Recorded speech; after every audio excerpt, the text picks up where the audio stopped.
has no ability to change the situation whatsoever. That is what is happening to Hakizimana Tarsis, a man who saw his children's health declining every single day, but his efforts to reverse the situation were worthless.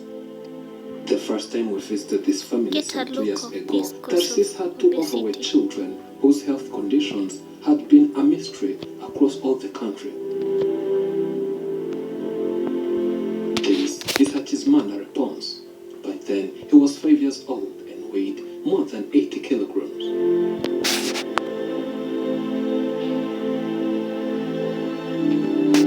His sister Isheja Pauline was just a year and a month, but weighed more than 25 kilos. As you can see, the parents have no history of obesity. Yavukanye ibiro 2,500 ako muri ayo mezi yo ntabwo namenya ngo byakuze gute, ariko mu mezi 9 muri 6 mo gucyo nibwo twabonye ko afite ikibazo, nyine tubona agenda akomeza yiyongera ku buryo mu mezi 9 arafite ibiro 21, nibwo twatangiye rero kujya kumuvuza muri ayo mezi 9. Mu mezi 9 arafite ibiro 21. Nibyo yari afite, nibwo twatangiye kumuvuza hose. Ubu afite igihe kingana iki? Afite imyaka 5. Imyaka 5 afite ibiro 83.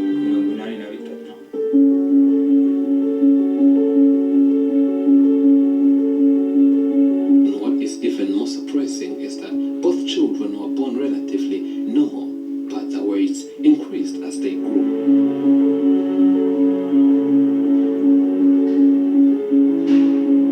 Both children had almost the same problems.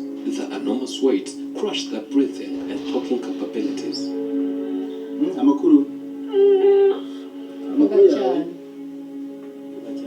cyane ngo ni meza. Witwa nde? Repons. Witwa? Kanyibwira. Witwa?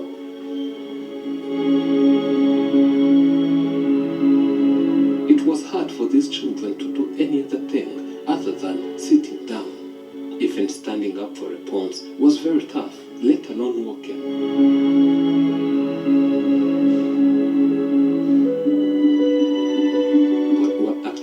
The situation was the fact that Tarsis was no longer able to afford bills for medical treatment, which were badly needed by both children. Mama w'abana ngo nukuguma mu rugo nyine mubona ko kujya gukora karimo ninge urwirwana namo nabyo byose nukujya guhinga ubwo ninge ujyayo byaro unakara nabonye ubwo ninge ushakisha udufaranga mega tudutunga we nukuguma mu rugo gutya. In that time of need, that's when the Afrimax community stepped in and donated money to help these children to get medical treatments. We visited this family again to check out if their condition has improved since the last time we met them. But unfortunately, we found out that their life has not improved at all, but rather worsened.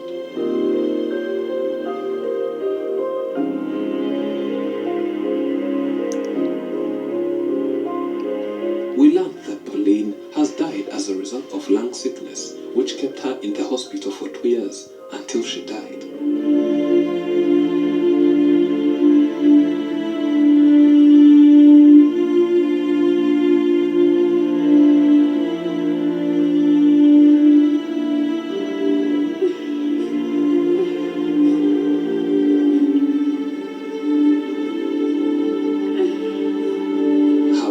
Tarsis was thankful to everyone who helped his family to pay for her medical bills all that long. Banje gusohoza abantu bakurikiye iyi televiziyo bashimira kubyo bakoze gushije bakusanyije amafaranga yo kuvuza bari abana, umwe yarapfuye undi mwamubonye, amafaranga abonetse tujya kubavuza, umutoya ahita arwara ikintu bita ibihaha, noneho ararwara aragendeye mu bitaro avomayo kurya amazemo imyaka 2.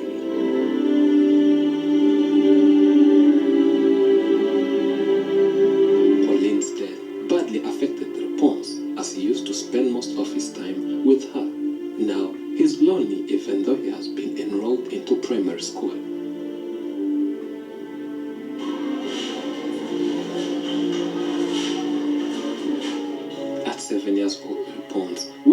than 100 kilos.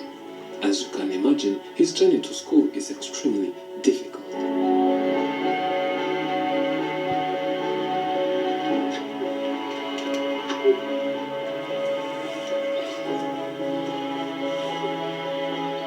They live near Reponse's school, where it normally takes 15 minutes to get there for normal people. But to Reponse and his father, this journey takes them about 2 hours because of many challenges they face while making it.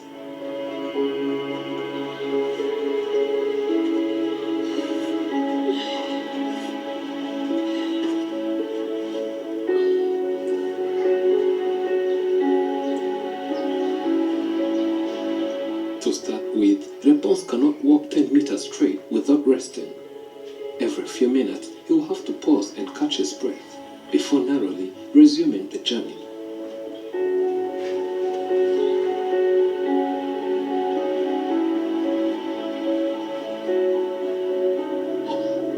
Even when they reach school, Reponse will need about 30 minutes to rest and recover before proceeding to his class.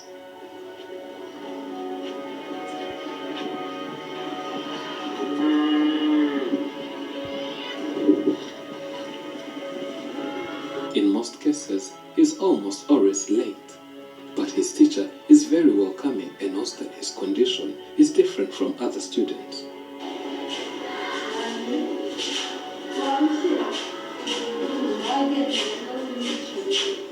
Reponse tries to follow up the courses and sometimes he tries to participate like other students, but this condition makes him so uncomfortable.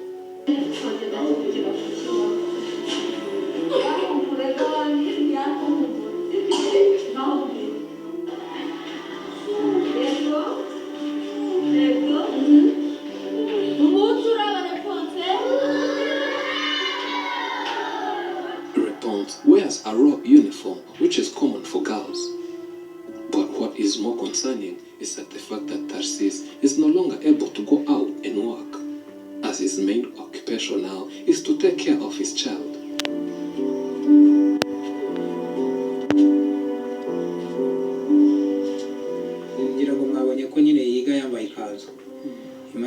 You have seen that he wears a robe uniform.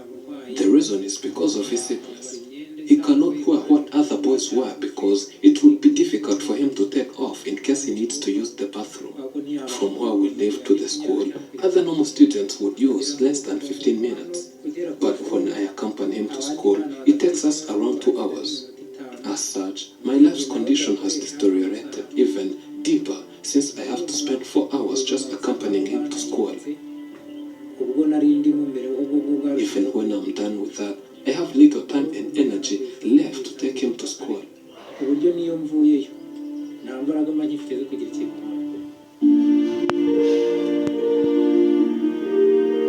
Tarsis is also very worried as his child's condition seems to be worsening every day, given the efforts he uses to go to school and come back.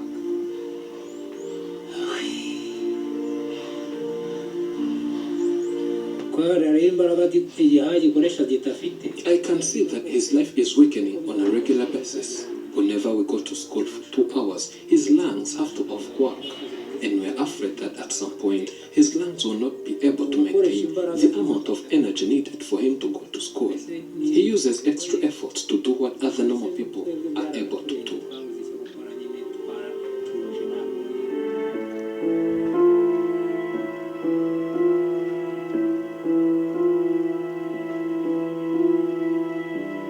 Today, Tarsis is not able to go to work in order to provide for his family, and this situation was exacerbated by the spending he made on Pauline, who later came to die. Amafaranga ayo bari bampaye hanze arashira muri sinyana nari mfite nayo arashira murisha n'umurima nayo arashira ngeze aho ndavuga ubwo reka ndekera aho ngaho ntegereza ubufasha bw'abandi bantu ngira amahirwe nanone abandi bantu baraza baramfasha barishyura ariko birangira noneho umwana ducitse nyine arapfa.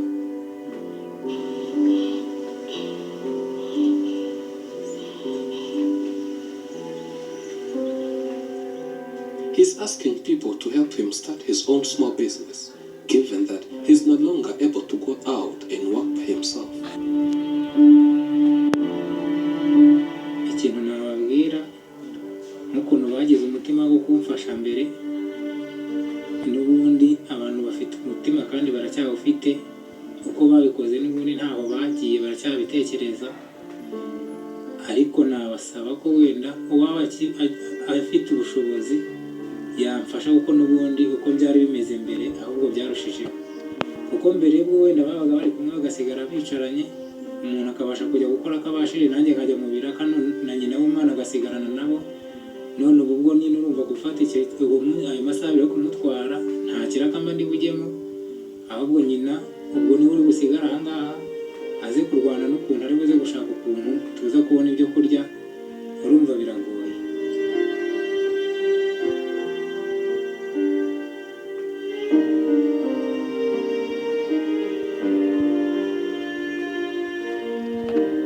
You can keep helping this family by donating on thegivinglives.com. The link